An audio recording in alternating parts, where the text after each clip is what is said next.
مية قدس بيت كريستيان تيت سمية مريم سين العالم والعالم عالمنا أكتر كجين سبها كان بارك كجين تعمنك نسألك جنا سوك كان جنك جين كان اسمك قدس سجل لك أزلك سجل كل برك ولك يتكنى كل لسان أنت وتعملك عملك وجه جاستون بسان جستون لك أنت لكل جسجا ولا كل هذا نفس نتيوا كان نبكى مهارنا قدس ولك أنت بلا أنت مسسبت صلي كما زبالك قدوس قدوس قدوس እግዚአብሔር አምላክና ዝነበርካ ዘለኻን ኩሉ ሕሊፍካ ድማ ንዘለዓለም ዓለም ትነብር ካብ ምስራቅ ክሳብ ምዕራብ ካብ ሰሜን ክሳብ ደቡብ ስምካ ንዘለዓለም ዓለም ተመስገነ ይሁን። ስለ አምላክነትካ፣ ስለ ፈጣሪነትካ፣ ስለ ጎይትነትካ፣ ስለ ንግስነትካ፣ ስለ መለኮትነትካ ቅዱስ እግዚአብሔር አምላክና ንኽብረካ፣ ነመስግነካ፣ ነገልግለካ፣ ንግዛእካ ፍግም ኢልና ድማ ንሰግደልካ ሰዓት መዓልቲ ዝባረካልና ንስኻ ሞ ሰዓት ዛምሸ እዚኣ ድማ ባረኸልና ጉባኤና ጉባኤ ቅዱሳን ግበረልና ብመንፈስ አብዩ ናብ ሰማይ ዘጠምት ኣብ ጉባኤ ቅዱሳን ዘፀምብር ግበረልና ብርሃነ ልደትካ ብድሓነ ሰላም ከብ ዘብፅሐካና ብርሃነ ጥምቀትካ ድማ ብድሓነ ሰላም ኣብፅሐና እዛ ኣቲናዮ ዘለና ዓመት ድማ ኣምላኽና ምሳኻ ጀሚርና ምሳኻ ክንፍፅሞ እስኻ ደልዮ ክንገብረሉ ብፍቃድካ ክንመራሕሉ ሓሳብካ ከነስምረሉ እስኻ ረዳእና ኣብ ሕማም ዘለው ስማቶም ንፈልጦም ዘይንፈልጦም ኩሎም እስኻ ትፈልጦም ኢኻ እሞ ኣብዚ ዘለዎ ምሕረትካ ውርደሎም እዞናና ፀናንዕ ዝዓረፈ መንግስትካ ውርስ ጥምያት ንሳእ ብስጋ ብነፍሰት ተኣስሩ ተሓልና ፋሕ ዝበለ ኣክበልና ዝወለድናዮም ኩሎም ባሪካ ቀዲስካ ናትካ ገርካ ዕብየልና ዝወፈሩ ድሓን የትወልና ዝገሹ ድሓን መለሰልና ብናይ ኣዴና ቅድስቲ ድንግል ማርያም ኣማላድነት ናይ መላእክቲ ተራዳእነት ብናይ ነቢያትን ሃዋርያትን ጻድቃንን ሰማዕታትን ጸሎት ኣይትፈለየና ከምቲ ነሃርያት ዝመሃርካዮም ኣብ ሰማያት ትነብር ኣቦና እናበልና ንፅዋዓካ ኣለና ስምካ ይቀደስ መንግስትካ ትምፃእ ፈቃድካ ከምቲ ኣብ ሰማይ ከምኡ ድማ ኣብ ምድሪ ይኹን ናይ ዕለት እንጀራና ሎሚ ሃበና ንሓኒ ዝበደሉና በደሎም ከም ዝሓደግናሎም በደልና ንዕሰና እንደገልና ካብ ክፉ ኣድሕነና እምበር ኣብ ፈተና ኣይተእትወና መንግስትን ሓይልን ክብርን ንዘለኣለም ናትካ ኢማ ኣሜን ወዝትየ ማርያም ብናይ ቅዱስ ገብርኤል መልኣክ ሰላምታ ሰላም ለክ ኣለኹ ሕልናኸ ደንገል ኢኸ ብስጋኸ እውን ደንገል ኢኸ ኣደ እግዚኣብሔር ፀባዖት ጎይታ ሰራዊት ሰላም ለክ ኣለኹ ንስኺ ካብ ኣንስቲ ብርክቲ ኢኸ ፍረ ከርስኹም ብርኪ ኦምልተ ፀጋ እግዚኣብሔር ምሳኺ እዩ ኦፍስቲ ደስ በልኪ ሓጢኣትና ክሰረየልና ነፍቲ ወድኺ ኢየሱስ ክርስቶስ ምእንታና ምሕረት ለምንልና ኣሜን ይፍታህ ወይስረይ እግዚእነ ኣምላክነ ወዳነ ኢየሱስ ክርስቶስ ከኒ ገጋናት ስረ ኃጢአት ደምሳስ ያበሳ ወልዱ ለብሩከ ሳቴ ብርሃን አንቱም አብየ ቀናት ዋዊ ዲያቆናት ሩዋን ሳርጎ ጸናት በበስምክሙ ኩንፍታኖን ጻህነ የረስየንስ ፍሉዋን ስማያት ዚዮ መሃረነ ክርስቶስ መልዓ ሰርተ ኸልተ ዚዮ መሃረነ ክርስቶስ ዚዮ መሃረነ ክርስቶስ ዚዮ መሃረነ ክርስቶስ ዚዮ መሃረነ ክርስቶስ ዚዮ መሃረነ ክርስቶስ ዚዮ መሃረነ ክርስቶስ ዚዮ መሃረነ ክርስቶስ ዚዮ መሃረነ ክርስቶስ ዚዮ መሃረነ ክርስቶስ ዚዮ መሃረነ ክርስቶስ ዚዮ መሃረነ ክርስቶስ ዚዮ መሃረነ ክርስቶስ ከምኡን በእንተ እግዝእትነ ማርያም መሃረነ ክርስቶስ መልዓ ሰርተ ኸልተ በእንተ እግዝእትነ ማርያም ክርስቶስ በእንተ እግዝእትነ ማርያም ክርስቶስ በእንተ እግዝእትነ ማርያም መሃረነ ክርስቶስ በእንተ እግዝእትነ ማርያም መሃረነ ክርስቶስ በእንተ እግዝእትነ ማርያም ክርስቶስ በእንተ እግዝእትነ ማርያም መሃረነ ክርስቶስ በእንተ እግዝእትነ ማርያም መሃረነ ክርስቶስ በእንተ እግዝእትነ ማርያም ክርስቶስ በእንተ እግዝእትነ ማርያም መሃረነ ክርስቶስ በእንተ እግዝእትነ ማርያም መሃረነ ክርስቶስ በእንተ እግዝእትነ ማርያም መሃረነ ክርስቶስ በእንተ እግዝእትነ ማርያም መሃረነ ክርስቶስ እዛ ሰዓት እዚኣ ምንባር ስጋ ጎይታና ኢየሱስ ክርስቶስ ኣብ መቃብርን መፈፀምታ ሰዓት መዓልትን እያ ከምኡውን ድቃስ ኣምሳልሞት ስለ ዝኾነ ከም መወዳእታ ግዜ ዕድመ ሰብ ትቁፀር ጸሎት ግዜ ድቃስ ንክርስቶስ ንጉሰይን ኣምላኸ ማይ ምስጋና ጸሎት ሰናይ ነገር ንገበረልና ይቅረ ባህሊ እግዚኣብሔር ኣቦን ጎይታና ኣምላኽናን መድሓኒናን ኢየሱስ ክርስቶስ ነመስግኖ ኣለና ሰዊርናን ረዲእናን ሃሊውናን ኣቕሪብናን ተቐቢልናን ተማዕቕብናን ኣፅኒዕና ክሳዕ እዛ ሰዓት እዚኣ እውን ኣብፅሕና እዩ ሕጁን በዛ ቅዱስ ስዕለት እዚያን ኩሉ ዘመን ሂወትናን ብፍፁም ሰላም ክሕልወና ኩሉን ዝ እግዚኣብሔር ኣምላኽና ንልሙን ኣለና وقويتانا جاب تعزبون قويتنا أملاقنا مدعنا يسوع كريستوس على كل جبرن أنت كل جبرن أو اشتغل جبرن نمسكنا كلنا سلا سور كنا نزر داخلنا نزح الله كنا نبخاون سلا تقرب كنا تقبل كنا سلا دعوب كنا نزتنا كنا سعد جاون سلا زبصح كنا نمسكنا كا وقويتاي قرب لنا وما بكر سب سلا زن من كلنا كم حرت كون دلنا إذا قدس على زي عن كل زمان وثنان نعاقب بنفرح بفتسم سلامكم بفتسم عبنا كل غناتن كل مكران كل حبوب جودن زغنا مخرخفون قبر سيطان مخرخف عصباتن من لعل صلان أقويتا كبارح كاب كل حزب خاونا رح كاب دري أبزز زلنا يبطعونا رح زطعمن زحيشن أزلنا تمنن كربيتن كل حال صلان كرقل سلطان ذهب كنا نسغاقمو كاب كل خفاء دحنا نبالها نمبرنا فتنا يتأتونا هذا ودخا قيتنا أملقنا مدحنا يسكرسس أنت فقر سبيل بزق بار محرتني قرتان شغام عرم حوم زغنا منفس كدسن سجانا سنعتم بوزل لك على من كل سعى نزل علم علم أمين نين سحا مزمور حمسان حدن وأملا كم سالخ محرني كم تعبير راخ أبساي دمسس كم أبساي تسبيك حسبني كم حتياتي ونسريني أنا أبساي فلت اللهم حتياتي كل جزير كمي بزربا خاص عدق فردخان صون كاتر كبس أنا أخاطر أي بدلكو أبقى ميخا أكي جبركو ما بقى بساط ولدكو نيك أبا حتيات أنا ستني نون حق أوش تقاتل اليوم أعون طوم مهارني أنت غص عرفت سمع ذات غيرني كبردك صعود حسابني تنزغت قد كاي ناس أنت حقوس أس بهت أنا حقوس ناس معني قد كعب حتياتي كله يبزل لا بس أيون دمسسه وعم لخطوري اللي بفتر اللي سنة منفس كاوش تحدث كاب قد كاي دربيني حقوس مدحان كامل سلي فقادني منفسون دقفني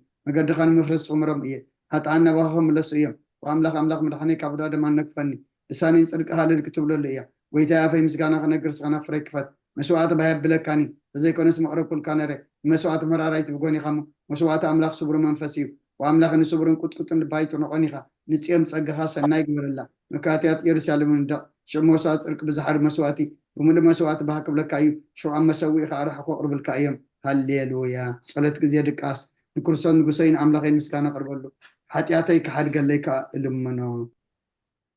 اللي هو يسمع لنا عبيدة ترسقاب مزامر تعدل لنا ريبونا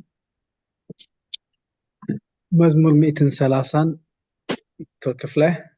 130 حدا نبي مرقيتا 130 كلتن ممر 230 ممر تخلو سوري 233 ممر سارة 234 أبو عشي 230 شعاتن معازا 238 مولو 240 حدن تمنيت 240 كلتن يوحنس 240 شدشتن أنا حنبباي 240 شعاتن ممهر تقلو 240 شمونتن نابخم أبونا اللي هو يسمع لنا مزمور 240 شمنتن هالليلويا نእግዚአብሔር ካብ ሰማያት አመስግንዎ ኣብ ኣርያም አመስግንዎ ኩልኩም መላእኽቱ አመስግንዎ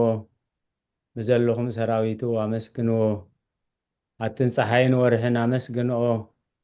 ኣቱም ብርሃት ከዋኽብቲ አመስግንዎ ኣቱም ናይ ሰማያ ሰማያትን ኣብ ልዕሊ ሰማያት ዘለኹም ማያትን አመስግንዎ ንሱ ኣዚዙ ተፈጢሮም እዮም እሞ ንስም እግዚኣብሔር የመስግንዎ ንዘለዓለም ዓለም ኣቆሞም ዘይሓልፍ ሕጊ ከኣሃቦም ንእግዚኣብሔር ካብ ምድሪ አመስግንዎ ኣቱም ገበላት ባሕርን መዓምቁን ኩልኹም ኣቱም ሓውን በረድን ኣሳሒታን ግመን ቃሉ ተስልጥ ህበቡላን ኣቱም ኣኽራንን ኮረቢትን ኩልኹም ፈረይቲ ኣዋምን ፅሕድታትን ኩልኹም ኣራዊትን ኩላትኩም እንስሳን ለመም እትብሉን ነፈርቲ ዓዋፍን ነገስታት ምድርን ኩላትኩም ኣሕዛብን መሳፍንትን ኩላትኩም ፈረብቲ ምድርን ኣጓዝን ጎራዝትን ዓበይቲ ምስ ንኣሹ ስሙ በይኑ ልዑል እዩ ግርምኡ ኣብ ልዕሊ ሰማይን ምድርን እሞ ንስም እግዚኣብሔር የመስግንዎ ንህዝቡ እውን ቀርና ኣልዓለ ስለዚ ኩሎም ቅዱሳኑ ደቂ እስራኤል ዝቐርቡ ህዝቢ የመስግነሎ ሃሌሉያ አሜን ሃሌሉያ ቅዱስ ቅዱስ ቅዱስ እግዚአብሔር ጸባኦት ፍጹም ሙሉእ ሰማያታዊ ምድረ ቅዱሳት ተስፋቲከ ወንጌል ሉቃስ ምዕራፍ 2 ካብ ቁፅሪ 25 ክሳብ 32 እንሆ ድማ ብኢየሩሳሌም ስምዖን ዝበሃል ሰብኣይ ነበረ እዚ ሰብኣይ ዝጻድቕ ንኣምላኽ ዝፈርሕ ምጽናዕ እስራኤልን ጽበ ነበረ መንፈስ ቅዱስ ድማ ነበሮ ነቲ መሲሕ እግዚኣብሔር ከይረኣየ ሞት ከም ዘይርኢ ድማ መንፈስ ቅዱስ ተገሊጹሉ ነበረ መንፈስ ቃና ቤተ መቅደስ መጽ ወለዱ ነቲ ኢየሱስ ህፃን ከም ስርዓት ክገብሩሉ ምስ ኣተው ስምዖን ድማ ኣብ ኢዱ ሓቆፎ ንኣምላኽ እውን ከምዚ እናበለ ባረኮዎ ጎይታይ ነቲ ንኣሕዛብ ምግላፅ ብርሃን ንህዝብኻ እስራኤል እውን ክብረት ክኸውን ኣብ ቅድሚ ኩሉ ዘዳልኻዮ ምድሓንካ ዓይንተይ ካብ ረኣያስ ሕጂ ከምቲ ዘረበኻ ንባሪኻ ብሰላም ተፋንዎ ኢኻ በለ ምስጋና ንእግዚኣብሔር ኣምላኽ ይኹን ኣሜን ኦ ክርስቶስ ኣምላኽና ምሴራ ኣቦኻን መንፈስ ቅዱስን ለምን ኩሉ ሰዓት ንሰግደልካ ኣሎና ኣሜን አሜን ክፍልታ ጸሎት መምህር ሳራ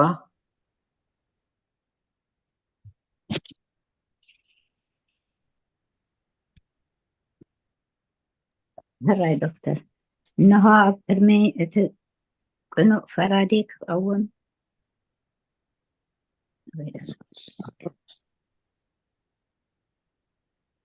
إنه أقدمي تكونوا فراديك أول تدالي اللكم إتي أم جايز حلف أدمي نكونين نفردن بقو سلازخونة ببز حاجاتي رئدن انكتكتن اللكم جنك نفسي جينا أمريت نبريك كابها اللخص تنسهي مخنياتو مريت أم مقابر أودسونيو أموت كعاز ذكرو يلبون أب جهنمون زمسكنو يلبون مو كاب دقاستكي تنسيخي ناب مدهنكي بنسها أو عمناخي محرنن أدهنن نابلكي تمحسني صفات لآب وولد ومنفس قدس آمين آمين موال سب زي ودا أين عالم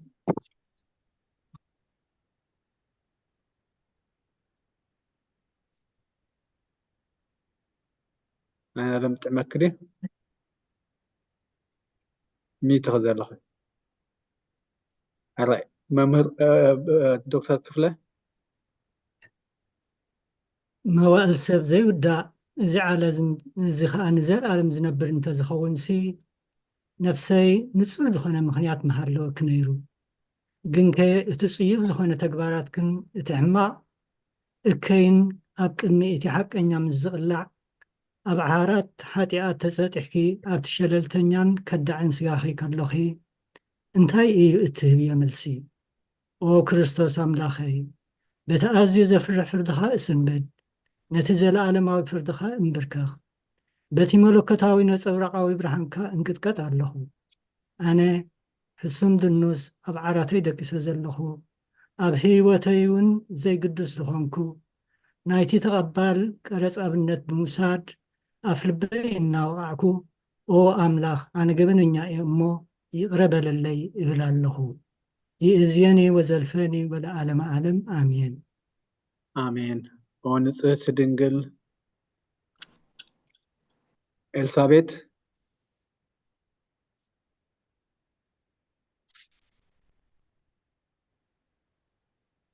سابيت مي تغزل لخي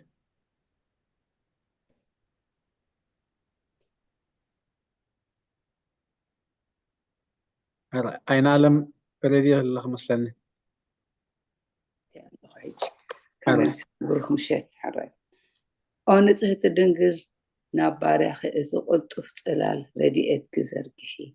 نتي أبحلنا كم معبل زقلابت قفا حسابات كوي أرحبيو نتا حممتي نفسي بخنتنت أزيا حلواتات أفيوا ألو أمو ناب صولتن من نقاحن أبكسيا مخنياتو نسخي كعاليتن محرت اتلمن آلايت أدئخي عد من جهيوت نقسين أملاخين قويتا إيسوس كريستوس تسفائخي هراي أملاخيكم بروكم شيء آمين آمين وقيتها بزاليتي زيها معازة الراي الشعوة وقويتا بزاليتي إزياء نعا أمو بزي حاتيات كنحدر حلوتنا او أملاها أبوتاتنا نسخا بروخيخا برختكا أزي بزحيو قدس سمكا ونزل ألم كبري زمولويو آمين او قويتا كمتي أباخا توكلنا يزلنا محرتكا كومؤو توكلتنا عينتو كلو نعاخا يصبيا اللوا مسخا خا أب أوانو مقبي تهبهم او أملاخنان مدحانينان او تسفا كلا وسنات مدري سمعنا او قويتا نسخا اخا كابز عليت ازين زل ألم تدحننا تعقبنا آمين او قويتا بروخي خامو فردخا مهارنا او قويتا بروخي خامو حقنتكا أردأنا او قويتا بروخي خامو كبرخا أبرهالي او قويتا محرت كان زل ألم ينبر او قويتا نعين تكبار إيدكا كاب ولدو ناب ولدو معقوبيي سلازخونكا أيتنساقني او قويتاي نعاقا بديلي يمو محارن ننفسين أدهنان እናበልኩ እጽሊ ኣለኹ ጎይታይ ኣባኻ ተወኪለ ኣለኹ እሞ ኣድሕነኒ ፈቃድካ ክገብር ከዓ መሃረኒ ንስኻ ኣምላኸይ ፈልፋሊ ህይወት ኢኻ ብብርሃንካ ድማ ኢና ብርሃን እንርኢ ምሕረትካ ነቶም ዝፈልጡኻ ክብርኻ ከዓ ናብ ቁኑዓት ልቢ ትመጽእ ጸጋን በረኸትን ምስጋናን ብሓቂ ናትካ እዩ او ቅድሚ ዓለም ዝነበርካን ንዘለዓለም እትነብር ዘለኻን ኣቦን ወልድን መንፈስ ቅዱስን ንዓኻ ምስጋናን ውዳሴን ግርማን ይግባእ ሎሙን ኩሉ ሰዓን ንዘለዓለም ዓለም ኣሜን ኦ ልዑል ጎይታ በኣኻ ምእማን ንስምካ ምዝማርን ሰናይ እሞ ምሕረትካ ኣብ ዘጽባሕ ሓቅነትካ ድማ ለይቲ ለይቲ የዘንቱ ክብርን ምስጋናን ንመድኃኔዓለም ይቀኒለይ ዶክተር ሓወት አሜን ውዳሴ ስሉስ ቅዱስ الجري يلا حالة قتل بالي ناس إلسابيث مرة وداسي قدوس እግዚአብሔር ቅዱስ ኃያል ቅዱስ ሕያው ዘይመውት ካብ ቅድስት ድንግል ማርያም ዝተወልደ መሐረና ቅዱስ እግዚአብሔር ቅዱስ ኃያል ቅዱስ ሕያው ዘይመውት ኣብ ዮርዳኖስ ተጠምቀ ኣብ ልዕሊ ዕፀ መስቀል ምእንታና ዝተሰቕለ መሐረና ቅዱስ እግዚአብሔር ቅዱስ ኃያል ቅዱስ ሕያው ዘይመውት ኣብ ሳልሳይ መዓልቲ ካብ ሙታን ዝተንስአ ብምስጋና ናብ ሰማያት ዝዓረገ ኣብ የማን ኣቦ ዝተቐመጠ ኣብ ሕያዋንን ሙታንን ክፈርድ ከም ብሓድሽ ከመጽኡ ኦጎይታ መሐረና ምስጋና ንኣቦን ንወልድን ንመንፈስ ቅዱስን ሎምን ኩሉ ሰዓን ንዘለዓለም ዓለም ኣሜን ቅዱስ ስሉስ መሐረና ኦ ስሉስ ቅዱስ መሐረና ኦ ስሉስ ቅዱስ መሐረና ኦ ስሉስ ቅዱስ መሐረና ኦ ጎይታ ኃጢአትና ሓደገልና ኦ ጎይታ በደልና ይጸብስበልና ኦ ጎይታ ኣበሳና ይቅረበለልና ኦ ጎይታ ንሕማት ዝቓብ ፀሓዮሞም እንቱ ትቅዱስም ካይልካ ፈውሶም ኦ ጎይታ ነቶም ዝመቱ ኣቦታትና ኣዴታትና ንኣሕዋትና ንሓትና ከዓ ነብሶም ኣዕርፍ ኦ ካብ ሓጢአት ዝኾንካ ጎይታ መሐረና ኦ ካብ ሓጢአት ዝኾንካ ጎይታ ርድኣና ልማነና ከዓ ተቀበለልና ክብርን ምስጋናን ብፍጹም ማዕርግን ቅድስናን ንዓኻ ይግባእ ኣሜን ኦ ጎይታ መሐረና ኦ ጎይታ መሐረና ኦ ጎይታ ባርኸና ኦ ጎይታ ብቑዓት በረና ምስጋና ከምዚልና ክንጽልብ ሰማያት ትነብር ኣቦና ስምካ ይቀደስ መንግስትኻ ትምጻእ ፈቃድካ እንተ ኣብ ሰማይ ከምኡ ድማ ምድሪ ይኹን ዕለት ና ለማሃበና ንሕና ንዝበደሉ ዝሓደግናሎም በደልናን ኣመሳናን ደገልና ክፋድሕነና እምበር ኣብ ፈተና ይተእትወና ብርን ዘለዓለም ሰላም ለክለኹ ብሕልና ከደንገሊ ከቢስጋኹን ድንግል ባደ እግዚኣብሔር ጽባቕ ጎይታ ሰራዊት ሰላም ለክለኹ ምስኸካዋንስ ብርክቲ ፍረከር ስኹም ብርክዮም ተጸጋ እግዚኣብሔር ወድኸ ኢየሱስ ክርስቶስ ምእንታና ምሕረት ለምንልና ኣሜን ምስጋና ንቅድስት ድንግል ማርያም ሙሉ ምስጋና ንቅድስት ድንግል ማርያም ወቅድስት ምልእቲ ጸጋ ኩሉ ግዜ ድንግል ዝኾንኪ ወላዲት ኣምላኽ ኣደ ክርስቶስ ሰላም ንብለኪ ምንቲ ሓጢአትና ክሓድገልና ናብ ፍቅር ወድኺ ጸሎትና ኣዕርግልና ንሓቀኛ ብርሃን ኢየሱስ ክርስቶስ ኣምላኽና ዘወለድክልና ቅድስት ድንግል ሰላም ንብለኪ ንሓጢአት ነፍስና ሓዲጉ ክምሕረና ናብ ጎይታ ለመነልና ኦ ቅድስት ድንግል ማርያም ወላዲት ኣምላኽ ንዘርኢ ሰብ እምንቲ ኣማላዲት ናብ ወድኺ ኢየሱስ ክርስቶስ ብሕድገት ሓጢአት ክጸግወና ለመነልና ኦ ናይ ሓቂ ንግስቲ ድንግል ሰላም ንብለኪ ኦ ንኣማኑኤል ኣምላኽና ዘወለድክልና ኩርዓት ዘርእና ሰላምታ ነቕርበልኪ ኦ ድንግል ብጎይታና ኢየሱስ ክርስቶስ እተኣመነት ኣማላዲት ሓጢአትና ምእንቲ ክሓድገልና ተዘከርና ኣሜን አሜን መእተዊ ጸሎተ ሃይማኖት ትምኒት እሺ ከመይ ምሲኹም መእተዊ ጸሎት ሃይማኖት ኦ ኣደ ሓቀኛ ብርሃን ንኽብረኪ ኦ ቅድስቲ ድንግል ወላዲት ኣምላኽ መድሕን ዓለም ስለዝወለድክልና መጺኡ ከዓ ነፍስና ስለዘድሓነና ንመስግነኪ ኦ ጎይታናን ንጉስናን መድሓኒናን ኢየሱስ ክርስቶስ ክብሪ ንዓኻ ይኹን ንስኻ ንሃዋርያት መጎሶም ንሰማዕታት ኣኽሊሎም ንጻድቃን እልልትኦም ንቤተ ክርስቲያን ጽንዓት ንሓጣን ሕድገት ብሓደ ዝመለኮቱ ስሉስ ቅዱስ ንሰግድን ነበስርን ንሰግደሉን ነኽብሮን ኦ ጎይታ መሐረና ኦ ጎይታ መሐረና ኦ ጎይታ ባርከና ኣሜን አሜን